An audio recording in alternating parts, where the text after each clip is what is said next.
I want to welcome you to the Lane County Audubon Society November program. We're very happy to be here, and having the Zoom audience is a wonderful thing and a way to share with people outside of the room.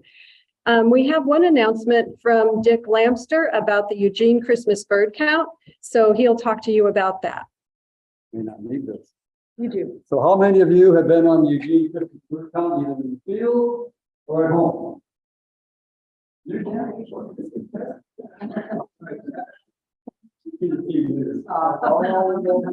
Well over that.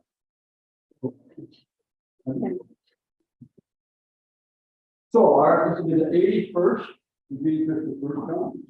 I think have you been on all?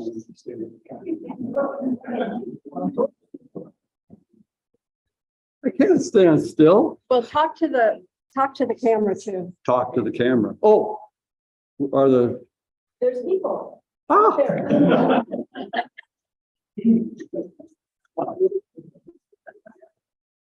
You probably can tell I'm not the computer person in our household. So this is the 81st Eugene Christmas bird count.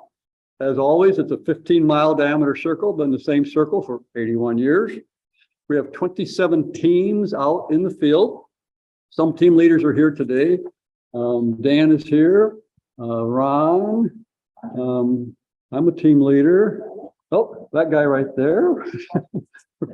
You've been one for more than 5-6 years. You've had the same area for 42 years. So you started when you were 12? Okay. So we will not have the chili feed again this year. I hope we can have it next year because everybody loved the chili feed countdown. It was so much fun. We get 110, 115 people there, homemade vegetarian chili, free. It was fun. It was fun. Why are you not doing it? People are still a little afraid to get together in big groups, and my crew doesn't want to do it. And Mava isn't going to make 8 gallons of chili. So yeah, we'd love to, but we just can't. It's just too much. One more year. Well, I know, Dan, you really want to have the chili feed.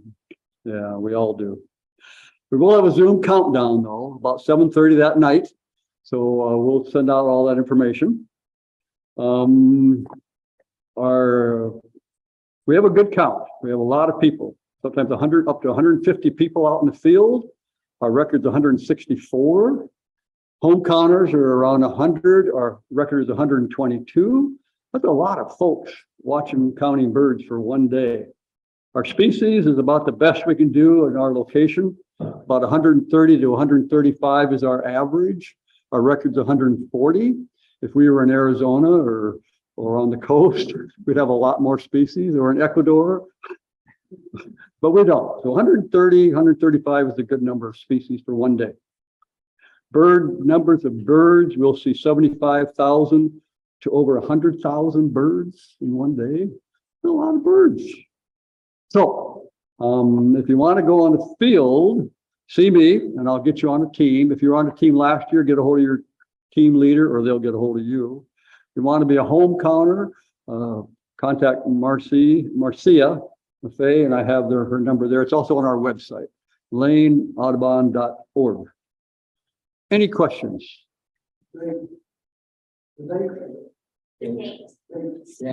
Picky.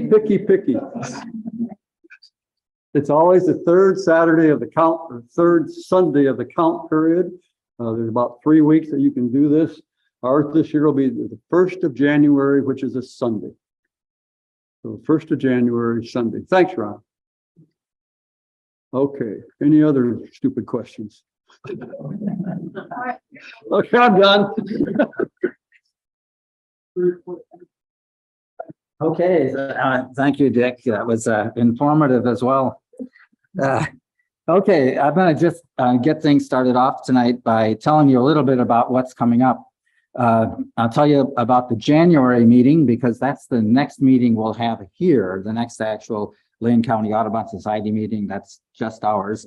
And that'll be with John Sullivan, one of our local birders, and he's going to talk about his trip to the Pontanal. He went to the Pontanal as well as the place north of that, whose name is Cristalina Lodge, and then also went down to Argentina to Iguazu Falls. So it's going to be an amazing series of photographs and stories about that part of the world. So that's January 24th. The next meeting is going to be the joint meeting with the Natural History Society, and that's going to be at the University of Oregon on December 9th. That's a Friday at 7:30 in the evening, and it's going to be at 100 Willamette Hall, where it's been in the past. The speaker is going to be Jeff Fleischer, who's a retired United States Fish and Wildlife biologist, and he's going to talk about winter raptor surveys. And that's always a really wonderful meeting in a great place. So I hope that you can come to that also. So tonight we have a speaker that's been with us. This will be the 5th time he's spoken at the Lane County Audubon Society. And he's a great person, and he told me not to say a whole lot about him tonight because he gets embarrassed, or I don't know if he blushes or what, but in any case, I'm not going to do that. So please give a great welcome to our speaker tonight, Ram Papish. Yeah.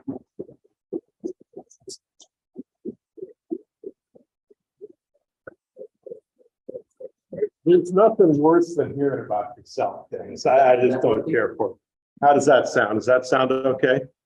Yeah. All right. Well, I got to get on some more appropriate wardrobe here. There we go. We're going to Florida tonight, people. So For some reason, yeah, all right. Yeah, it's a little bit more colorful. Yeah. All right. Get that out there. All right. So let me tell you about tonight's presentation. I put this together and submitted it to Dennis, and it wrote a description, and that was passed along to the editor of the Quail, who promptly contacted me and said, "This doesn't sound very interesting. Could you do a rewrite on it?" And I said, "Well, no, I'm happy with it how it is." But you know, it got me thinking about some alternative titles. Okay, so the name of tonight's presentation is "The Reverse Bucket List: How I Learned to Love Alligator Farms." I understand that's kind of obscure sounding. Okay, so I went back to the drawing board. All right, so as many birders know, wastewater treatment facilities can be wonderful for birding. So that was my next title I thought of: The Wonders of Wastewater Treatment, plus alligator farms. And it's awkward. It doesn't flow. Okay, so let's see what I got next here. Florida's tourist traps and why I love them. That's actually not that bad. Okay, but I'm still working on it. Okay, I'm working on it. All right, here we go. How I became Florida man. Is that you've heard the headlines? Florida man stopped for eating 3 alligators at a rest. It's all sorts of crazy stuff. Well, anyway, the point I want to make here is these titles aren't getting any better. Okay, I think we're actually going downhill. So I decided to just say we're sticking with my title. Okay, I know you don't think it's the best, but it's a teaser. Okay, I want to confuse people so they have to come and see what the heck I'm talking about with this. So let's see here. Well, you're all familiar with the concept of the bucket list. So the reverse bucket list is everything I don't want to do before I die. These are things I will never do, but you see, here's the rule, which my wife Dawn and I set. Did we invent the reverse bucket list? Okay, good. It's someone else has probably invented it, but we reinvented it. It has to be things that other people actually have on their bucket list. That makes it more interesting. If I just said, I will never poke out my eye before I die, that's not particularly interesting. These have to be things that other people have on their bucket list. Okay, so find inner peace at a heart, body, mind yoga retreat. This is my reverse bucket list, but someone else might have that on their bucket list. You see how this works? Especially in Eugene, I might add. This is a popular one in this town. So, but you know, that's just not me. The yoga and the I can't sit still for that. Okay. Attend a NASCAR race. A lot of people love NASCAR. If I want to see people speed, I can go to I-5. I just don't get the whole thing. There's plenty of traffic out there. Okay. This is probably the #1 bucket list item in the world. Don't you think? Everyone said, oh, skydiving's on my bucket list. I don't understand why you would jump out of a plane if you don't have to. It just doesn't make. And also, you know, you have to have someone else glued to your back in case you're not smart enough to pull your own parachute. The whole thing, you get in the reverse bucket list now. I encourage everyone to make their own. It really is a lot of fun. Okay. All right. A cruise to the Sturgis Bikers Rally. I mean, I have no interest in motorcycles. What am I doing there? Forget it. A lot of people. I understand that Taylor Swift is extremely popular right now, and that her tickets are even harder to attain than usual. So, I've never heard a Taylor Swift song before. I don't know anything about it. It sounds like a hassle to get the tickets. I'm out. Okay. Visit Orlando's Magical Kingdom. Okay. You know, I've never liked rodents. And I understand they got like these big mice running around at this place. It doesn't, the screaming kids and giant mice, it sounds awful. I don't know. And then, of course, visit a real Florida alligator farm. You know, I've been to Florida. I've seen these places on billboards and so forth. Like, why would anyone go to an alligator farm? They're like all in a pen or something. And there's plenty of wild alligators. They're easy to find. Yeah. So, here's an example of what you see driving around Florida. So the question is, how did this all change? Okay. I was out at Yaquina Head over in the Newport area photographing the falcons over there. And, you know, sometimes there's not a lot of action, so people stand around and talk. And this guy is telling me about his trip to Florida that he just took to go to an alligator farm. And he's telling me about it. You know, I'm rolling my eyes. And I'm like, yeah, okay, I've been to Florida. That's fine. Oh, there's great birds there. I'm like, yeah, there's birds. You know what else you got over there in Florida? Okay, well, yeah, I'm trying to be polite, you understand, just listening to what the guy has to say. And, you know, I know about Florida. You don't have to tell me too much here. So, and then there's you see that I actually like this outfit, so don't laugh.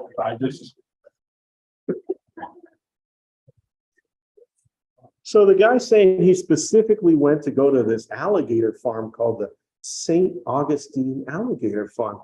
And he's talking, he said, oh, I mostly go for the roseate spoonbill chicks.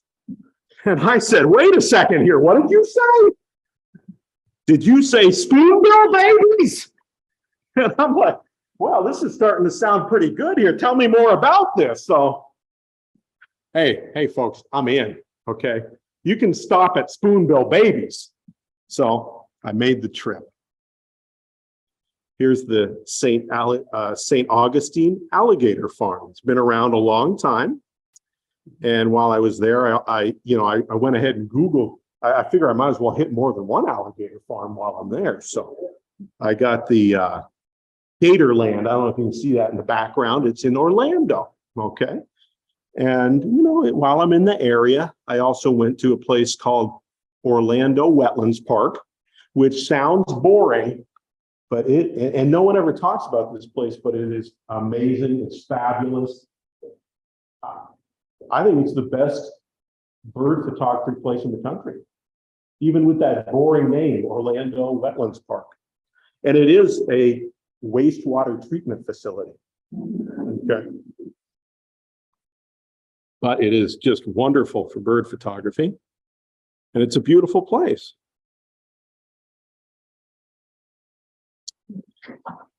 So when I got to Gatorland, some of my fears came to pass.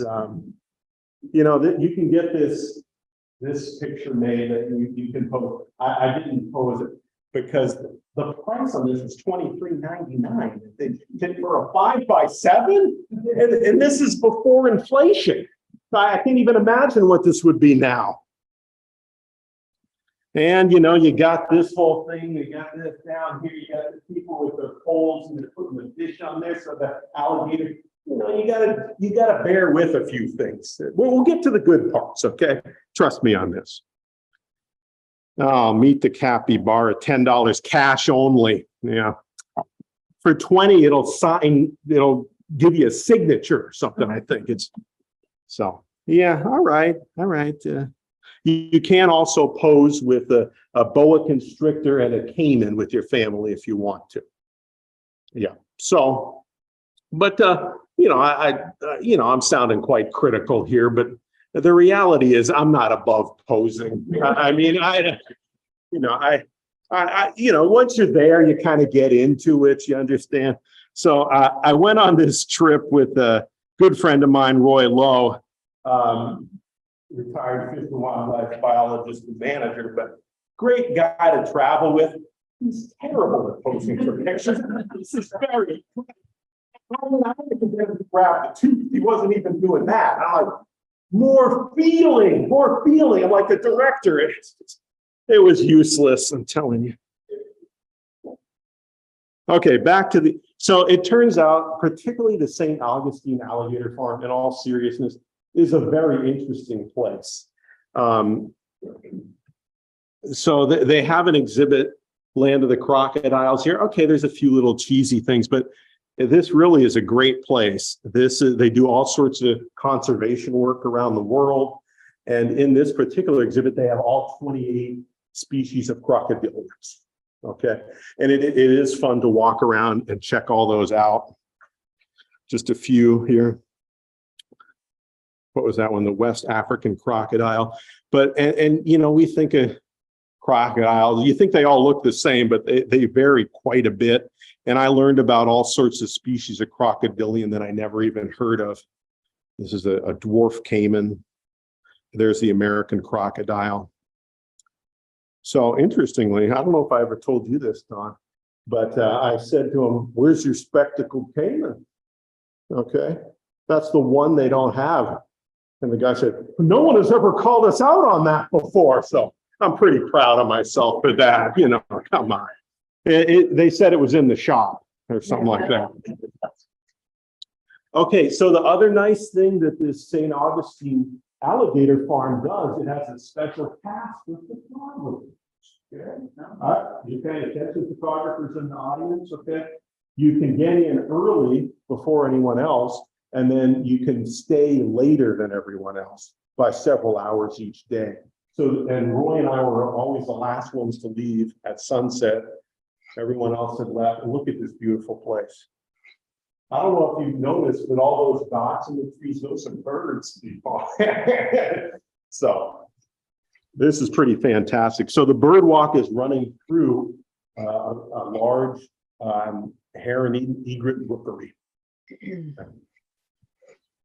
And I should say, if you're wondering, are these birds wild? Absolutely, they're completely wild. They choose to nest here. Does anyone know why?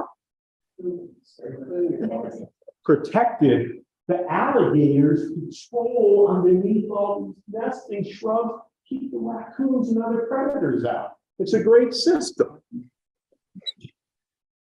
And let me tell you, there's a lot of alligators down in there. So. Okay, the other thing I wanted to point out is not only do you have these fantastic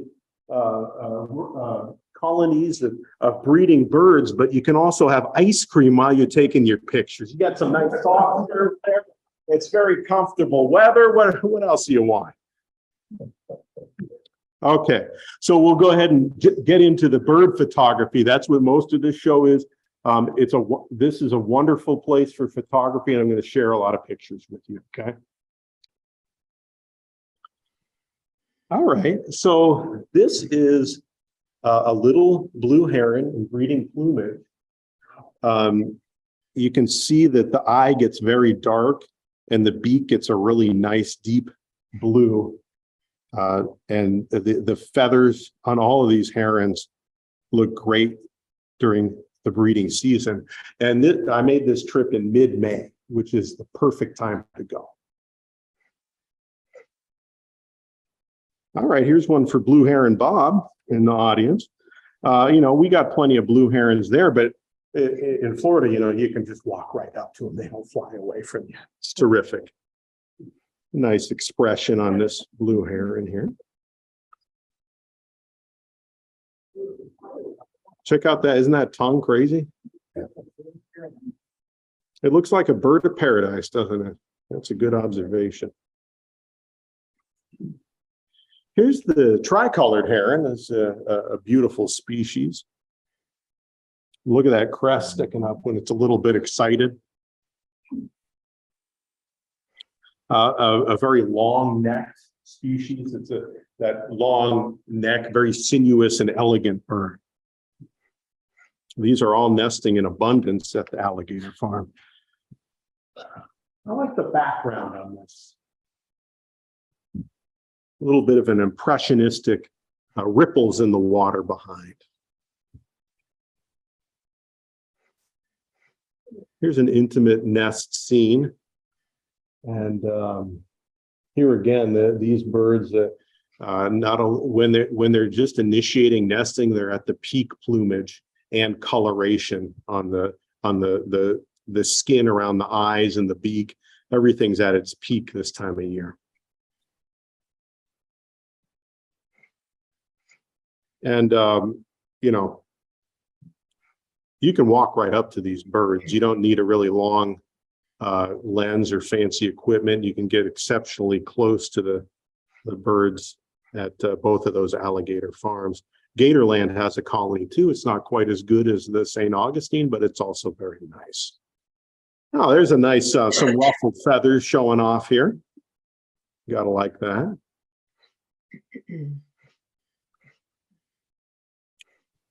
Great place for flight shots too. Here's the great egret. Those look like younger birds about ready to fledge.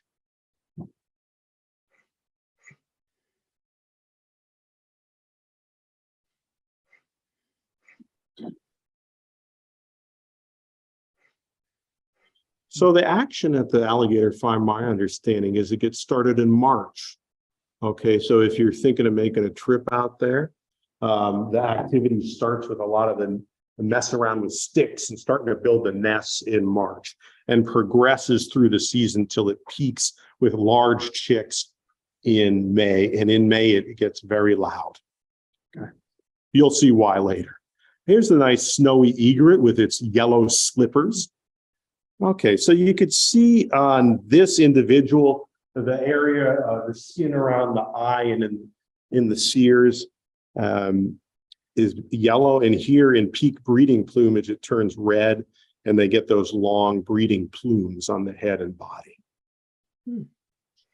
Look at that. Look how red that is right there. And it doesn't last very long, maybe 2 to 3 weeks before it starts fading back to yellow. That's a non-breeding species in a rather curious pose, I must say. It's nice to get those unique shots. Here's a green heron being dwarfed by the vegetation. These actually nest at the alligator farm, but not with the other birds. They're kind of mixed in with the alligators and in various places. They don't like the crowds. There's a fledgling there. You can see it still has a little bit of down on its head.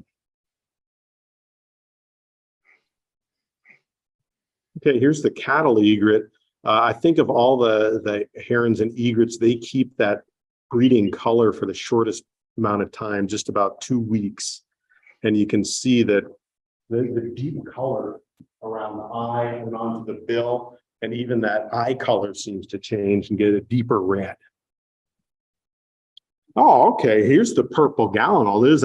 This bird has a lot to offer. I mean, the color, the feet, behavior, this is a great bird. This is a purple gallinule. Yeah. I think that they're pretty much they're found in other parts of the South as well, but most common perhaps in Florida.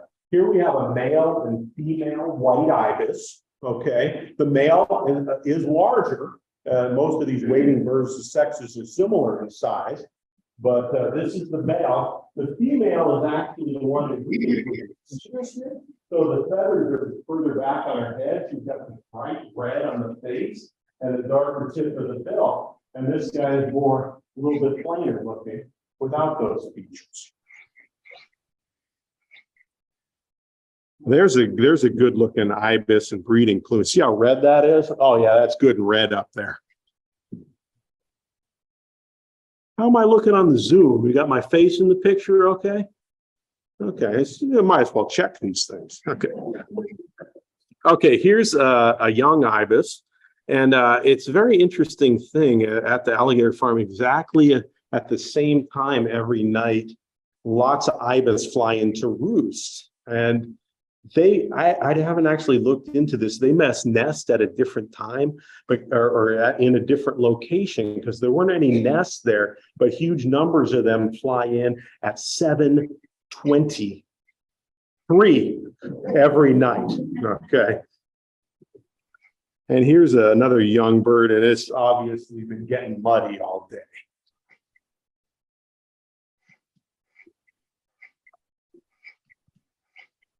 No, this is a glossy ibis. It looks like a white-faced ibis, very similar.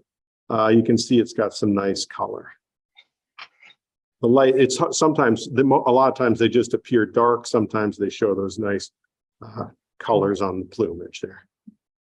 Okay, this is an Anhinga. This is the female that has the light-colored chest and throat and head.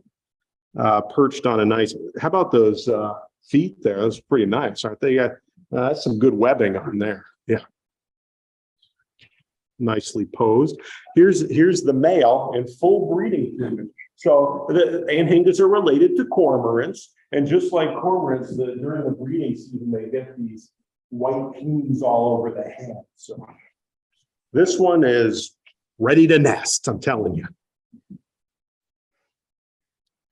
I thought that picture had kind of interesting lighting on it. The light shining through that transparent gular pouch. Yeah, this is a species you can get close-ups of. As many of you know, like cormorants and Anhingas get out in the sun, spread their wings to dry them off. Okay, here we go. I love these guys. Wood storks. So on a previous trip, I mentioned I've been to Florida quite a few times. I went to this famous corkscrew swamp. It's supposed to be so great for birds. I went to try to photograph wood storks. They got it all closed off to people. You can't get anywhere near the wood stork nest. You got to go to an alligator farm for that. Look at this. This is ridiculous. I'm getting headshots of these birds. So here this is a pair of wood storks courting. Look at the face on this thing. I love it. Some people think this is ugly. I think it's fabulous. Look at these, like the scale and skin. That's got a lot of character. Love these guys. Look at the feet on that. I love these feet. They're like a, unexpected bright pink. And how this happened, I don't know. But for some reason, they have pink feet and no other pink on their body. Maybe some of you have heard that sandhill cranes in Florida are quite tame. I mean, look how close I am to this bird. They're walking around people's neighborhoods there. And this is actually in that Orlando Wetlands Park. There's a few that are very approachable, and you get pictures of them with a nice background. These are much better than the ones I got in the lawn in town. So,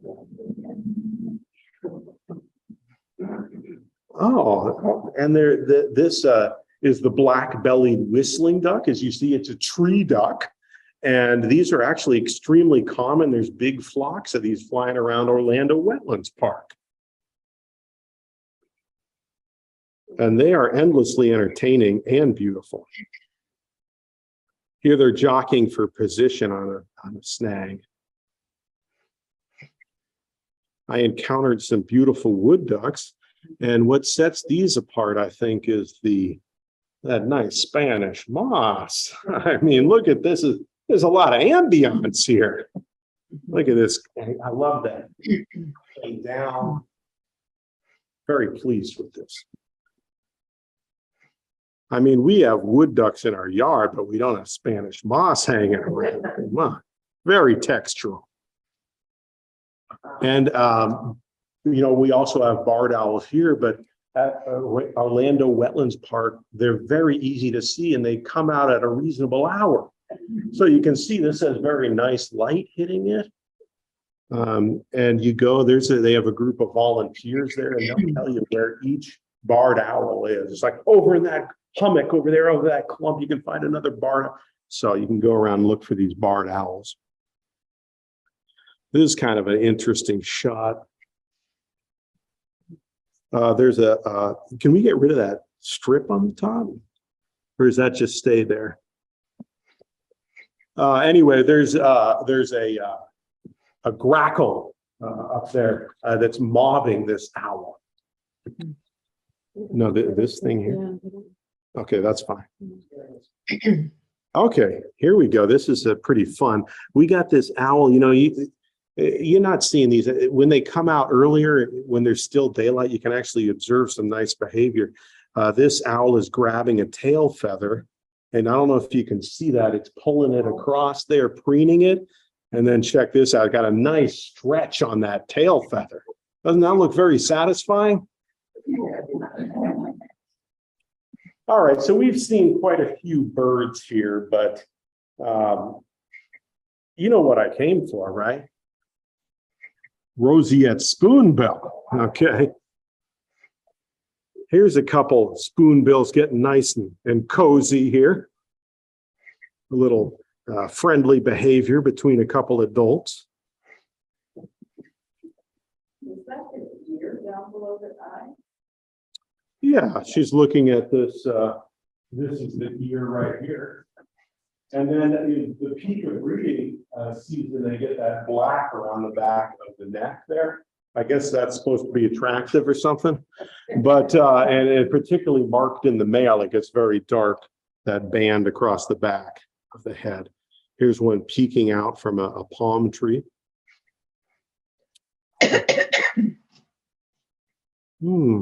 Oh, well, we'll cut off there, but that's showing a really glossy black band. So that's a male in absolute peak breeding plumage. Okay, that is a young bird. You can see the comparison there in the color pattern.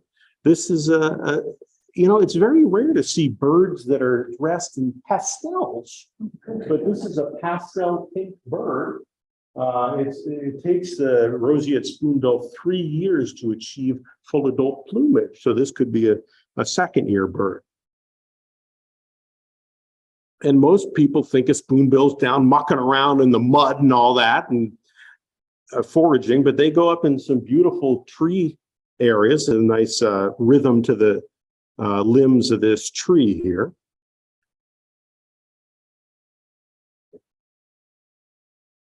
And I don't know that I need to tell you, but these are very photogenic birds. Okay. This one's just yawning here. But really, anything they do makes a good picture. I mean, this one's just scratching its neck, but it's fabulous. I mean, look at the pink on that shoulder. Huh, great. You can see this one is out of breeding plumage. It doesn't have that black on the neck, and there's more feathers going up the neck too. The feathers retreat on a number of these wading birds during the breeding season. You're collecting some nesting materials. That's a handsome couple there. And oh yeah, they were being friendly. And here we go. This is a mating scene here on the nest. And then, oh boy, look at this. This guy's got his eyes glazed over on here. And come on, not in front of the kids. I mean, come on, we got the. All right, speaking of kids, here we go. Here's the, did you say?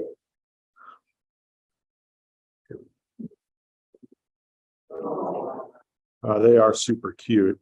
And there's usually, I think, about 10 nests that you can see, and that a lot of them have some vegetation in front, but my understanding is there's usually a few good nests for photography there each year.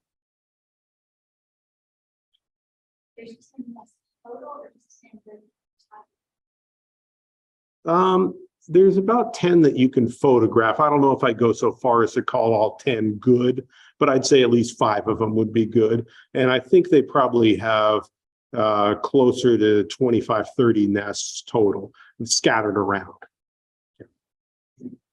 Oh yeah, there we go. That's worth the plane ticket. Come on. I did go back 2 years in a row, by the way.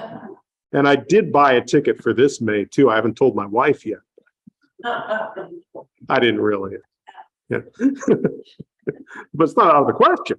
I mean, of the things in the world you can do, this is one of the best, in my opinion. I mean, that's a bold statement, but I love it. It's fabulous. I mean, you're just sitting there taking pictures of birds. They're just all around you. Oh, I love it. Okay, so usually the spoonbills have 3 chicks, but usually one of them is a runt. You see this little tiny thing down here? Look at the size difference here. Okay, and that one doesn't make it. And it is pretty sad, but look at the size difference. That's for me. So here the chicks are begging for food. Here's some older chicks. Look at those lips on that guy there.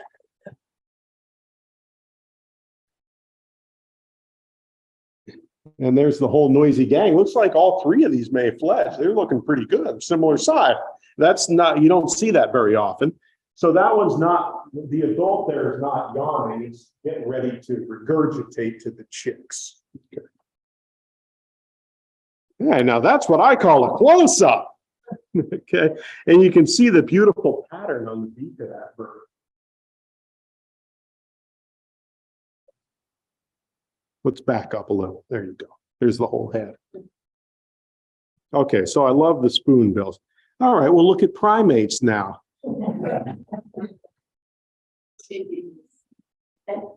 So I mentioned you can go in early to avoid the crowds.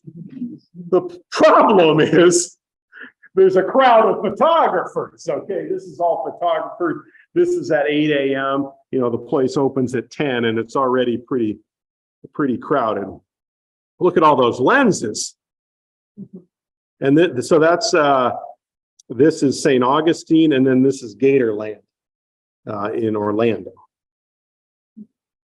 A little bit, not quite as many people as in St. Augustine. So if you got some action going on, like there's a nest with chicks getting fed or something, this is, if you get the lineup, it's like shopping for camera lenses. You got the Sony, the Canon, Nikon. It's like quite a lineup there. And then you got the guy who brought the stool.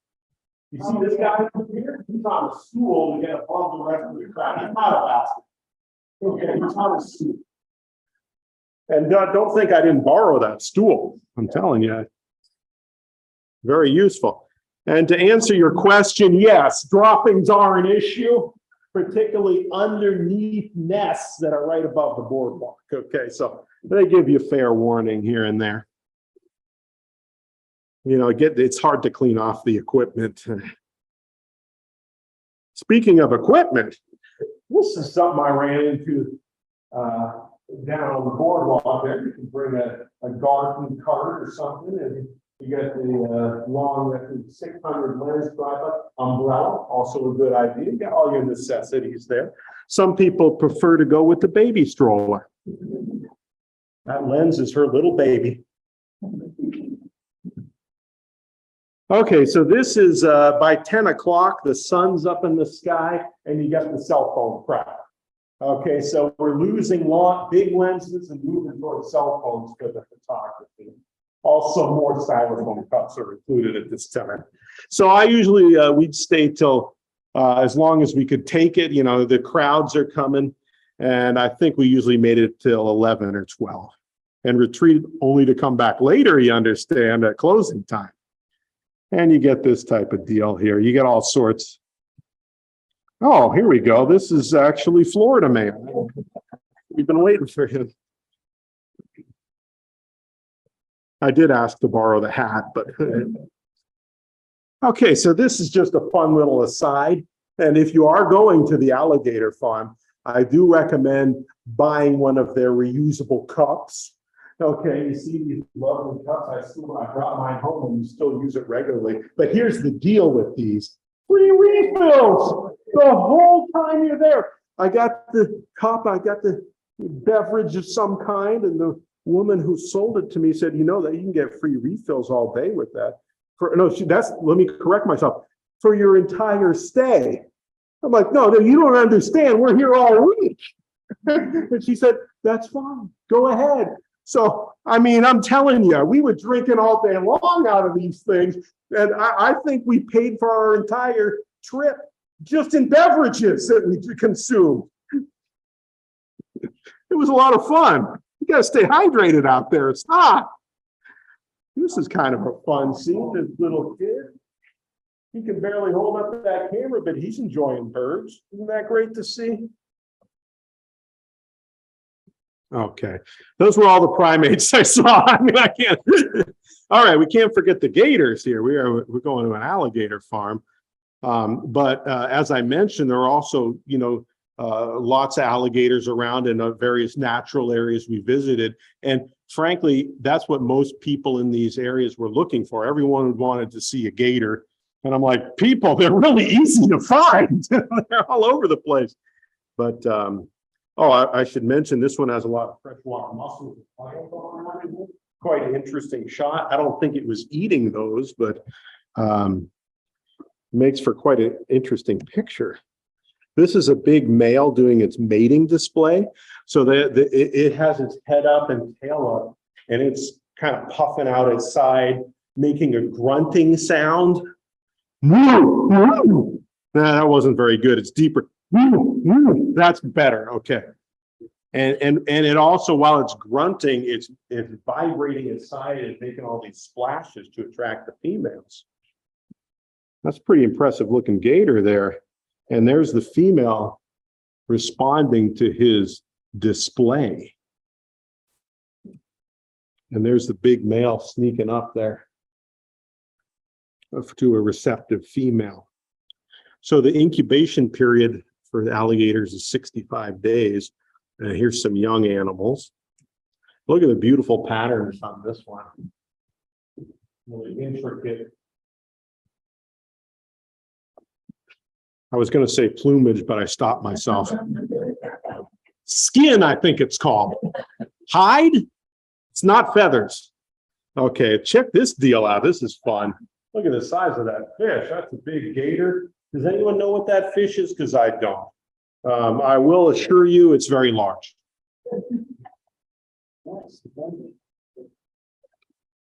And you occasionally do see the gators fighting. Yeah, that looks like that was a rough one. He's had a long day. I mean, it's tough being a gator, telling you. Get that cold compress on there. All right, so the alligator farms are wonderful places for flight photography, which is a heck of a lot of fun. And, you know, these birds are fairly large, so they're easy targets, especially against the sky, a clean background like this snowy egret here.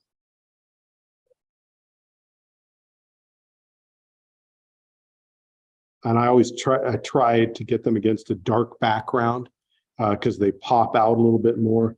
It's a little bit more difficult to track them against that background as opposed to just a pure blue sky.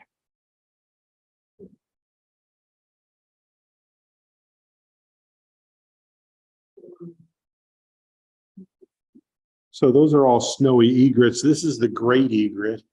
You can see this one has quite a bright green area of skin on its face there, indicating it's in peak breeding condition. And the great egrets in particular are particularly easy to get flight shots of because they're larger, they're a nice big subject, they move a little bit more slowly through the air. Look at the neck on that. Isn't that pretty crazy? That looks like the U-bend in my toilet. I mean, that's the, I'm not sure that's the best metaphor, but okay, here come the wood storks, and they're a nice big subject too, with a lot of contrast between the head and the body. You get some interesting angles. This, I think, was in that drop zone. We saw the photo for that. And you can just get some great action shots here. And up close, too. Here comes the white ibis. You can see these are in peak breeding condition also with that red on the face and the feathers on the head receding back. Nice lighting on this one here.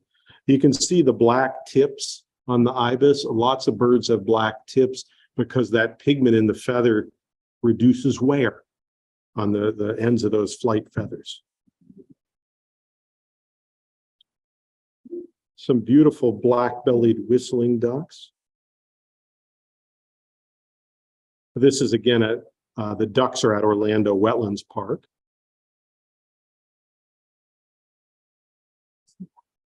This one, I think, is flying onto a snag to investigate a cavity to nest in. Again, if anyone asks me for a picture of a blue heron from Oregon, I go straight to my Florida collection.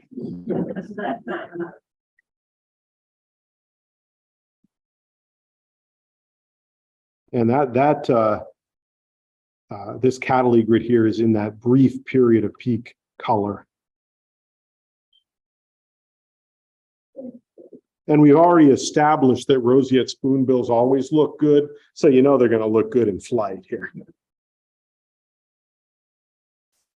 There's some nice soft tones in that shot. Okay. That's my little flight shot collection for you. Now we're going to move on, see some dashing displays and some fancy feathers. I don't know about you, but I think that would look great on a hat. Too soon? No. It's been banned for 100 years. I can't. It's all right. I don't know. My guess is these two are going to mate based on our track record with the spoonbills. Okay. Now this is fascinating. This is the only time I ever saw this. A lot of the egrets and herons, they do a beak back display. They put their beak out and basically it's like a head nodding while they fluff out those beautiful nuptial feathers. But this one is also swelling out that throat and making a deep grunting sound.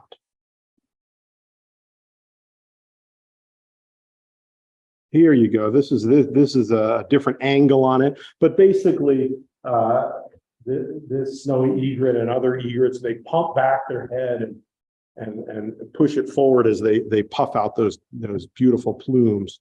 We're going to see similar behavior here in the great egret. Look at that. I mean, beautiful long feathering. And here's the great egret throwing back that head. It winds it back and then thrusts it up skyward. And look at that, it even whips it back a little bit. It's getting dynamic here. All right, so okay, these guys don't have the plumage, all right? I mean, you know, they can't all have the beautiful feathering, but the wood storks are very interesting nonetheless as they get up on high perches and socialize and fraternize with each other. And they mostly do a series of head bobs, what's it called, duetting. And I wouldn't say the sound is lovely, and spreading their wings out, as you see here. So these two are forming their pair bond. All right, so we're at this point, we're kind of going through some of the classic photographic opportunities at the Alligator Farm. So we did some flight shots, we got the nuptial displays, and now the stick game is where we're going now. Because whenever you go throughout the spring, whether it be March or May, they're always working on their nests. So you don't have to say, I better go in March, I don't want to miss the sticks. They're always doing the sticks, okay? They're always working on that nest. And so it's always wonderful opportunities. You can actually see them go off into the adjacent woods, like this wood stork here. This was taken at some distance from the boardwalk still, but it's over there rummaging through the trees and breaking off pieces of wood, breaking off branches to bring back to the nest. And sometimes greenery as well, as you see here. And so, you know, I'll see them often in the distance there getting the stick. I'm like, I'm going to get the flight shot of that one coming in with the stick. You can wait some time for it, actually. They seem very picky, is what I'm trying to say. They're like, when I get this piece of, I didn't see what was wrong with that stick. You understand. There's some sort of juniper. I'm really enjoying those little round cones on there. That's a nice bonus. And this one, right after this picture, the bird actually ran into me and knocked me over. No, that's a joke, but it's very close. I mean, that's what I'm trying to say here. Somehow I got an angle where I was actually at eye level with this wood stork while it was up in a tree. I'm not sure exactly how I achieved this effect, but I like it. Yeah. That's a nice big stick. You can see the chicks down in the lower corner of this one. So, as I said, they're bringing in material throughout the season. Is that because the chicks knock the nest apart? Or why are they always constantly working? You know, the chicks do knock the nest apart a little bit as they get quite large, but the young chicks really don't. So, I don't know. They're always just trying to improve it and bring new material in. But it's not just wading birds. Raptors do that. It's quite common for particularly for larger birds to do that. Okay, I got one too many stick shots. Yeah, okay. I knew she's going to comment on that afterwards. I might as well just beat her to it. Okay. Yeah, but this is a really big stick. I mean, come on, you got to include that. How big is the bird? They don't have a nest on it. The nest is, I think I'll have some pictures of them coming up, but they're about 4 feet across, quite large. Now this one, I don't know how it even sees where it's going. I mean, well, that looks awkward to me.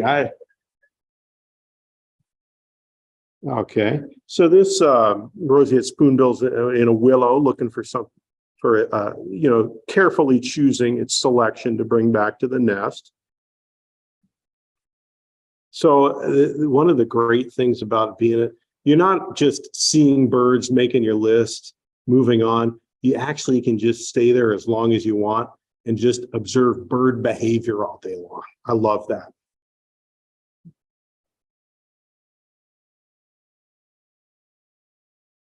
Okay, so here is a snowy egret, and they would follow a very predictable pattern. They'd go out and go look for stuff in the same spot, and then they'd fly back to the nest with the exact same flight path every time. So I didn't include too many of these.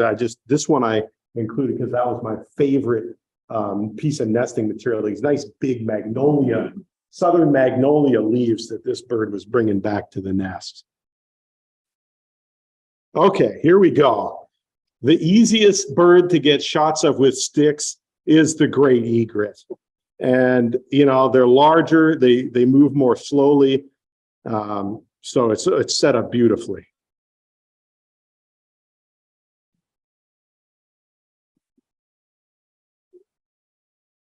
Oh, look at that.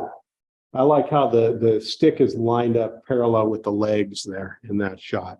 So, I mean, you do get to a point where, okay, I've got a lot of good shots of great egrets flying with sticks. So you get kind of picky, and I'm sitting there with Roy hanging out, and he's going, and then he looks over at me. I'm sitting there, yeah, not a good enough stick on that one.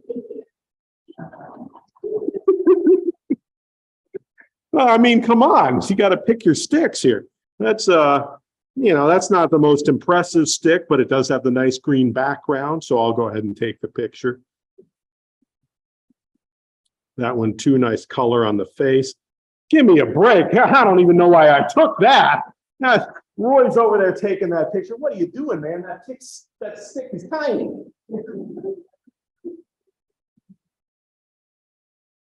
There you go. And what I like on this one is real nice contrast with those dark storm clouds. I did get rained on right after this, but makes for a nice contrasting picture.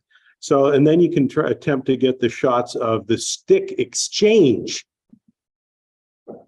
Yeah, so that's what we got going on here. You get them in flight, and then you can get them. So that's the ritual. I try to, and you can see the birds coming in from far away from that boardwalk. So you can see them when they're a little dot, and just follow them in, get pictures with that stick coming in, and then you got to try to pan really fast and get on that nest before the exchange happens. So you can get this moment right here, the stick exchange. Love that.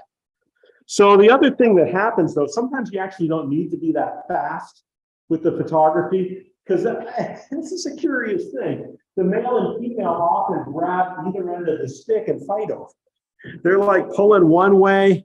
You got this whole thing going on. No, I want it over here.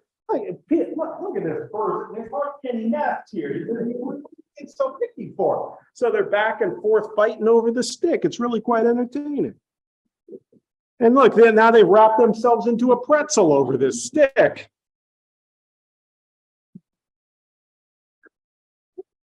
Interestingly, look at the plumage on that. I know you're enjoying that. But what I wanted to point out about the little blue heron, they're not like these big, bold gray egrets just lumbering in there with their sticks. They're very careful about it. They sneak in like they don't want anyone seeing where their nest is. So it's quite hard to get a picture of them actually getting a stick to their nest. Okay, interesting fact. So I was glad. I mean, I have very few shots of the little blue heron with sticks. Okay, we're going to enter into the eternal debate here. Is an egret, an egret chick ugly or cute? Now we can agree they're ugly cute, but you know, can we go either direction with this? That's pretty cute to me. I don't know. We'll see where this takes us.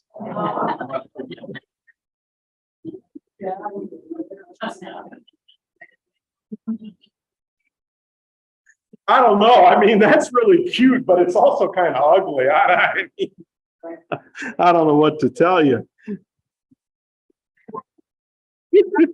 Okay, that's just ugly. That one, I mean, come on. This, I nicknamed this one Einstein. Those are great egret chicks there. Oh no, snowy egret. And they're, even from a young age, they're kind of fighting and with each other a little bit in the nest. Now that's just cute. I mean, come on, very fluffy. That, on the other hand, you can see why they can swallow quite a large fish there. That's and then this whole thing, that's the tricolored heron chick there. I don't know. It's not a great look. They are amusing. That we can all agree on.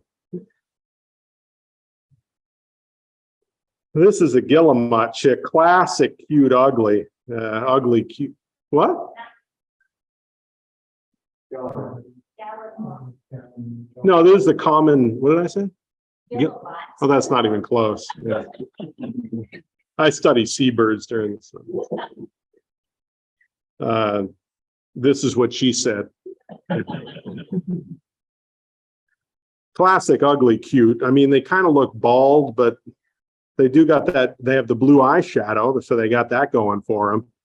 The feet are a bit oversized. I'll leave it up to you to decide what you think of this chick.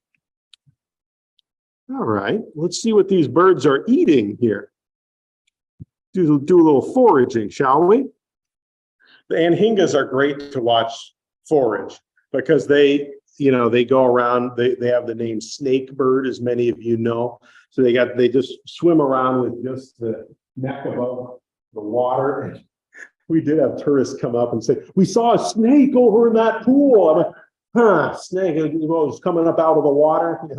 Snakes don't do that, okay? But the anhinga uses that sharp bill to actually skewer the fish. I mean, you see that's going right through that fish there. You can see the tip of that beak sticking out on the other side. So then how do you eat it? They can't chew. So they just toss that sucker up in the air and catch it. It goes right down the gullet. Isn't that fabulous? They're a lot of fun, and they do this over and over again. They get that wide, you know, that doesn't look like a very easy target, but when you look at it from this angle, you can see how they can catch that fish coming back down. That's a nice big basket there.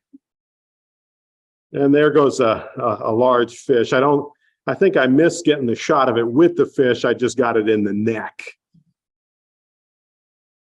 So the little blue heron is quite an active forager as opposed to many other egrets that are more on the sit and wait side, like the great blue heron, for example. Peeking through the vegetation, and looks like it got a little American eel there, perhaps. Not sure, but it looks like an eel. And then check this is cool what's coming up here. Look at this. It's got an anal lizard there. At the time, I didn't know what was going on. I thought it was a mouse or something. That's an anal lizard. And it does not look happy. And here it is biting the egret, the heron, I should say. And after this, it promptly got swallowed. So they didn't put up that much of a fight. So at the Alligator Farm, this is the tricolored heron here. You could try to get this shot because the tricolored herons would repeat the same behavior, which is great for bird photography. So they'd go down and get these little. They'd fly and swoop down and just grab a little fish out of the water as they were flying. And I'm like, that's a really small fish. It's going to do this again. That does not look satisfying. And sure enough, it does it like 20, 30 times. So now that looks satisfying. Yeah, that's a nice big fish. Looks like this great blue heron's got a bluegill or something there. Nice size fish. Took a while to swallow that one. Ah, here we go. This is fun. We got the great egret shaking around a cryodad, and you see all the debris flying this way and that. They like to shake them around before choking them back here. The snowy egret, also a very active forager. This one was running along a body of water. Those golden slippers look pretty nice there, don't they? So it would run along and stab at fish as it made its way along the shoreline. Oh, there you go. That looks like it's got a nice, maybe a white fish there or something. Good job. That's actually a great egret there. Okay, so after they've gone out foraging, they go back to the nest and deliver the gift of the gurge. You're asking what a gurge is? Here we go. This is the delightful fishy bolus that is delivered to the chick for a meal. Did we have refreshments tonight or? Okay, so let me just get this out of the way. The chicks are not that friendly to the parents who are coming back to try to feed them. In fact, they're flat out aggressive and rude. Look at this chick biting the poor parent's beak. Yeah, it seems effective, however. Here you can see the fish being delivered to the chick. Okay. Yeah, another bolus there. Nice nest scene. And there's a sound involved. In fact, the rookery is so loud during the mid-May, you can hardly take it. It's just a whole cacophony of begging chicks the whole time. It's really delightfully loud. And this parent does not seem all that psyched to attend to these rambunctious chicks here. I would like to point out really quickly with the snowy egret, for some reason, there's different color forms among the chicks. And I don't know the story here, but some have black skin on the face and some have yellow. And that's consistent through the different nests. I noticed that over and over again. We'll probably see another couple shots of that later. Okay, here we go. Does this bird look like it's having a good time here? It's not great to be a parent for these chicks. Oh boy, that looks like a rough life. Okay, here's the great egret, and you see those chicks. We were looking at the really young chicks. Now we're at like middle school age. They extend their necks and beg. Okay, so this is a video. Let's see if I can play this, give you a little better example of what this is like here. See if I can get that to play here. All right, and this right here is why I rarely include videos in my presentation. I mean, trust me, this is fabulous.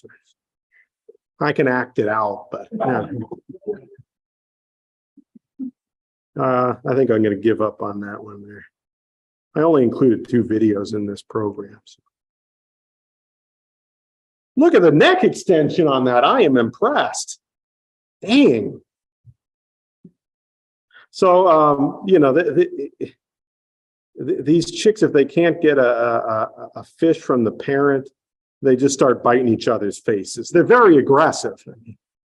And here they also are biting the parent's face. I mean, look, this looks dangerous to me. There's all these poking beaks going on here. Look at that. It's clamping right on the parent's eye. This is just rude. And in that video, you see him grabbing that head. Okay, grabbing the head. They got the pokey beak, that's bad. But they're yanking on that head, just yanking on it. And the parents go, oh. I mean, it's quite a scene. This is a little gentler. It's actually just getting what it wants. So it's opening up the, wait, here's another video of this. Maybe I can get this one to work. Technical assistance. Why doesn't this work?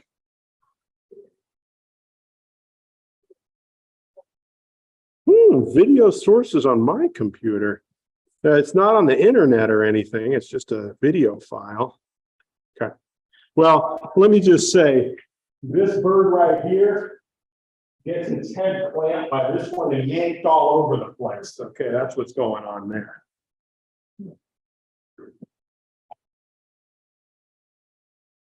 How about that? Nice big fish there. Looks like it may have been in the stomach of the adult a while, but let's cough that thing back. That's fabulous. That should last it a few hours. And what I've observed with the spoonbills is they seem to regurgitate a lot of sticky fluids. I'm sorry, I don't know if you can see this. There's a lot of gelatinous material, maybe mucus-like perhaps. They're still cute, but I mean, I don't know. That one's got a nice little chunk of something there, so that's something. Okay. So the spoonbill chicks, they're not biting and stabbing the parent's head, but what they do is they bob their heads up and down just incessantly. So that's what we're looking at there. But yeah, they bob their heads just woo, woo, woo. They make that sound. It's not that offensive a sound. The bobbing, it's not that great for photography, actually. You want to freeze that action in the dark. It's a little bit tricky. Okay, one thing I enjoy seeing as they're feeding on, you see where the beak is always poking in through the neck and everything. It's really, that's what I'm showing in this picture here. You got that neck poking, the beak, you see that beak poking out the side there. And, you know, I think it's particularly satisfying with the spoon-shaped bill. Yeah. All right, so surprisingly, the wood storks are the exception. Their chicks are very well behaved. Yeah, I don't understand this. The parent comes in and look at this chick. It doesn't bite the parent's face. It doesn't yank the head around of the adult wood stork. It kneels down, gets as low as it can, puts its wings out, opens its mouth. I don't know why. It's very civilized. See, look at these. They're all scrunching down.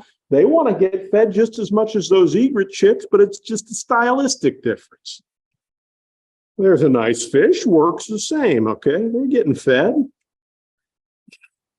Speaking of getting fed, I know this is tough to see, but we got to talk about this. It's not all sunshine and roses at the Alligator Farm.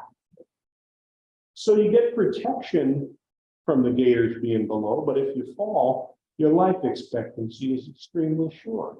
So it's a trade-off here. But the question I have, Dawn's looking at what my wife can't even look at the picture. Oh my God. So I think usually the chick would die anyway. I don't think it's going to be able to get back up in the tree if it falls in the lake. So, and then of course you got this shot here. Look at that. So during this, I must say this is sad. We had a school group here for this, and the kids are running around yelling, "That's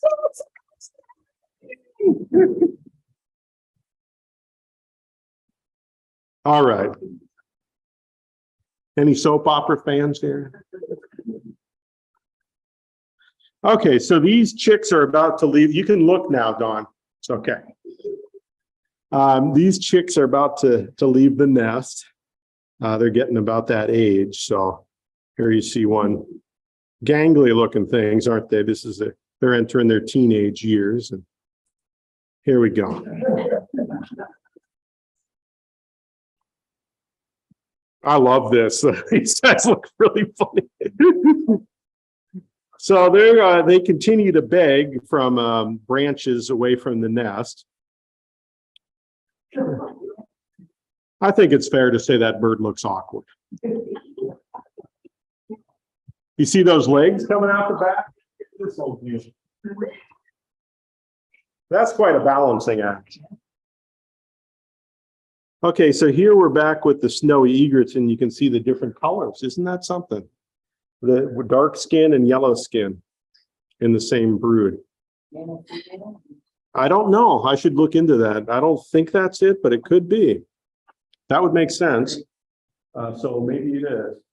So here, this is just like a whole big pile of chicks on this front here. They've left the nest and quite frankly, don't seem to know what to do next. Yep, that's a puppy pile there. So this is a snowy egret that has left the nest and is begging. And you see these wings out like this. So this is what this guy does all day long. The wings are out and it goes like this.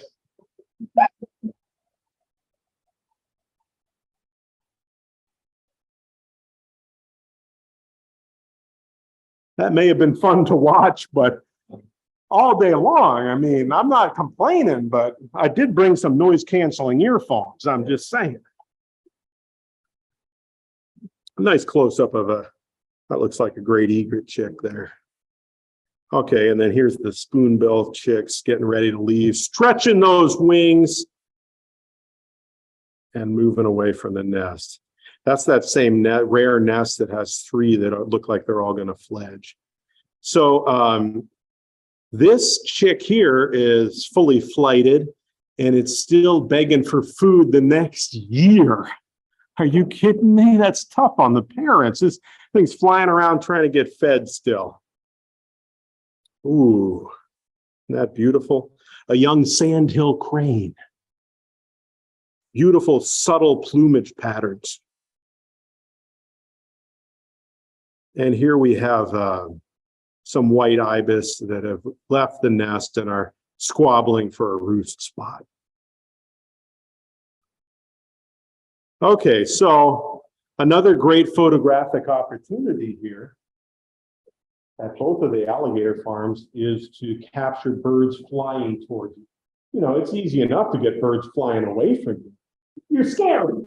But here they're all coming in, so it's just such a nice setup. They're coming back to their nest. You can look off in the distance, see them coming in. And whenever we see something coming in, we yell, "Incoming!" Well, maybe not that loud, but maybe incoming. That's one. Okay. Here we go. And this is just bird photography at its most enjoyable. And you just can lock on to these birds coming in. And interestingly, the different herons and egrets have a different style of approach to the nest. You wouldn't think this if you hadn't observed, but the snowy egret always comes in with its beak open, screaming its head off like it's got its hair on fire. It's a crazy thing. And they're just dropping out of the air with this whole big like that. You see this thing? I love getting pictures of that because, let's face it, that's very dramatic. I don't know what all the fuss is about. Here we go, coming in hot and screaming. This one's walking on air. It's fabulous. Got those legs down. Okay, so in contrast, you know, these guys, they're more slow moving, large birds, and they just float down. They're not coming in screaming. They got those legs dangling and they're just gliding in, not flapping, just slowly falling out of the air. Yeah, and this one's banking a little bit to come in for a landing. Got those pink feet extended there. You got the toes out. I love that. A nice, delicate landing. And no vocalization until they hit the nest. They may give a couple croaks, okay, but not much. So another one that comes in very fast is the tricolored heron. They're hard to get a shot of because they just zip in. They're the fastest approach to the nest. They just fall out of the sky, and this thing's really moving. You got to be on your game. This is the typical pose. They got the head up, the feet down, and the wings just at this angle, and they're just dropping in. Oh, that's a nice shot, if you don't mind my saying.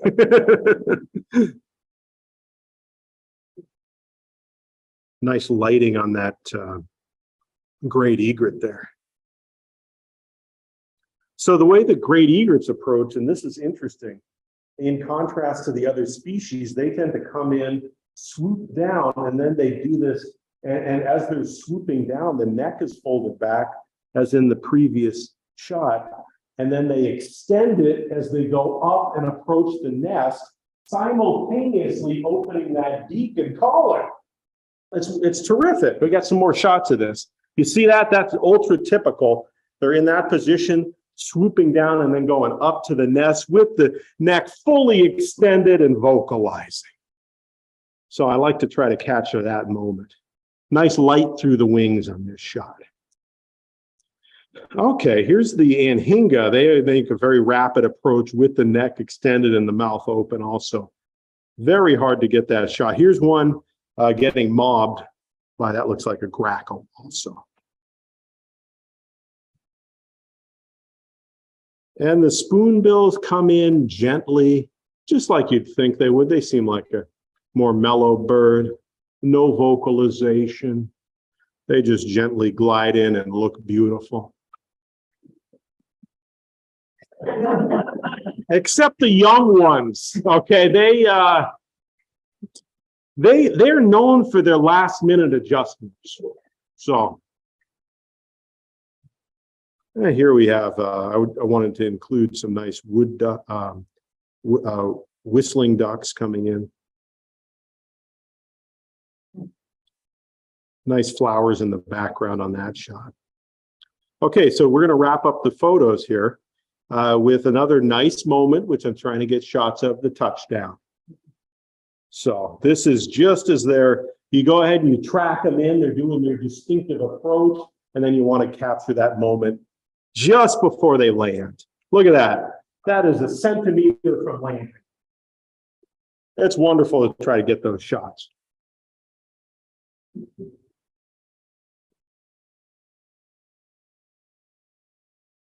And this is, what was it, 7:23.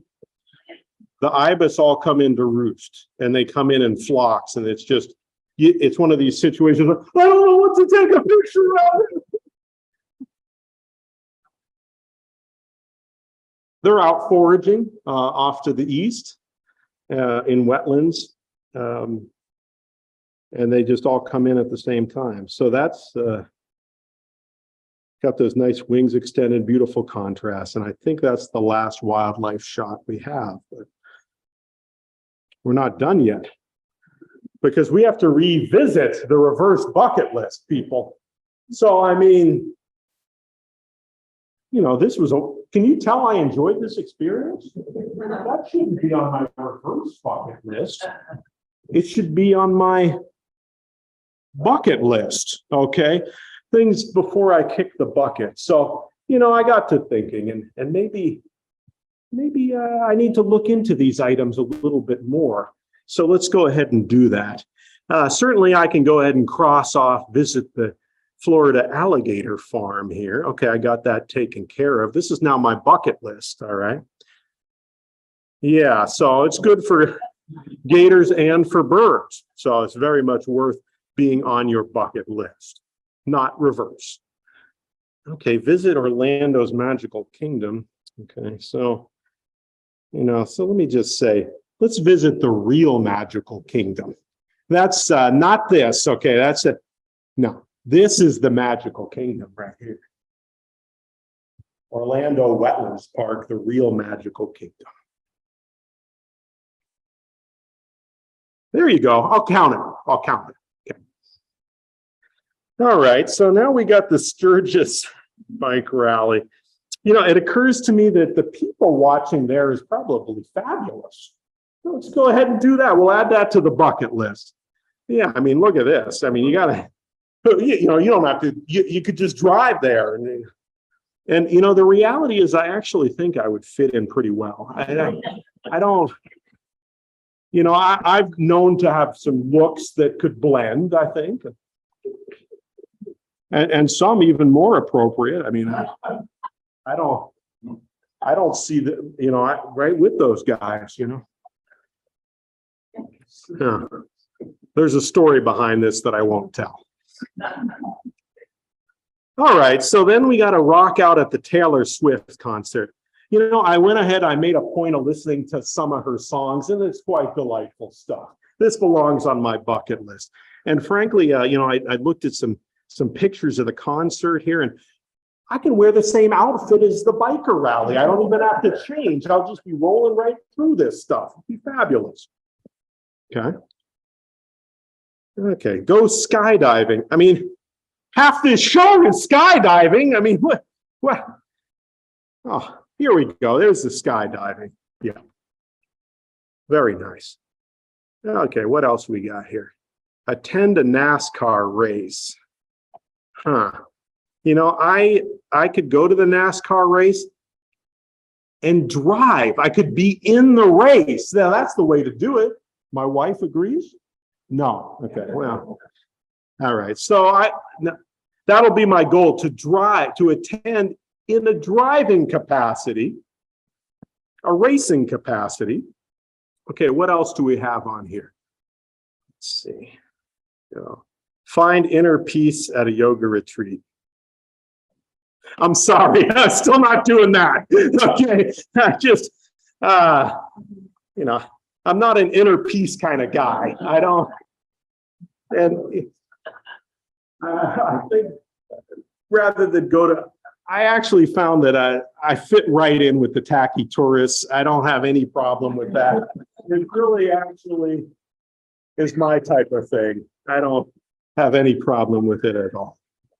So, what is that? Is that the end? Yes, it is. That's right where the gator got me. I don't.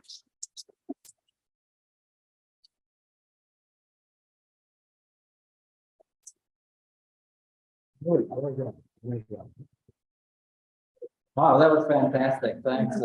What a trip. I never thought there could be that much fun at an alligator farm. My point exactly. We have some time for some questions. Both of the speakers on, so could you put on this? Yeah. Oh, okay. Or Oh, I didn't know. There you go. Okay. Is that Yeah. it? All right. So if you have any questions, we have some time for that. there's a big chat. Do we have anything? Yes, there's 6 questions on the chat. Hmm? So- Oh, I'm supposed to look at On them? the chat list. Oh, yeah, yeah. Ah, someone says, Tarpon. Okay, Roy Lowe says that wasn't a tarpon. Did I say tarpon? I don't know. Okay, maybe someone else did. Okay. Yeah. They're trying to Sometimes it's hard identify to that. hear when you turn Well, we away have from the some- mic. some Oh, that would have been questions. good to read. Yeah, you should come and see it in person then. Well, just read the question into the microphone so people at home would know The it. gator had a big tarpon. Oh, okay. Yeah, that's a question there. Oh, the fish. What type of fish was that? That big fish? I wasn't able to identify that. I was looking Someone for is help saying it on was that. maybe a tarpon. No, it definitely wasn't a tarpon. Oh, then no. Roy says not a tarpon. I Yeah, was there. Roy Lowe was there. He Okay, says well, it's not a tarpon. It's still Okay. a mystery big. So those are just some questions on the, When and where did you see the snowy egret displays? The photos are fantastic. February 12th through 15th, I'd say. At the Alligator Farm. That's at the St. Augustine Alligator Farm. Yeah. I think someone's asking about the average lifespan of the spoonbills. I think it's this is more of a guess, educated guess. I'd say it's about 20 years. So Okay. Okay. that looked like all the questions we Yeah. had there. Let's all of them there. Okay, well, I guess we're gonna call it an evening then. Thank you very much for coming. And if you would please help with the chairs, get them stacked up and put away. We appreciate that. And another great round of applause for Ron. Thank you. Appreciate it. Thank you. Great show. Great show. Thank you. Very good. Wow.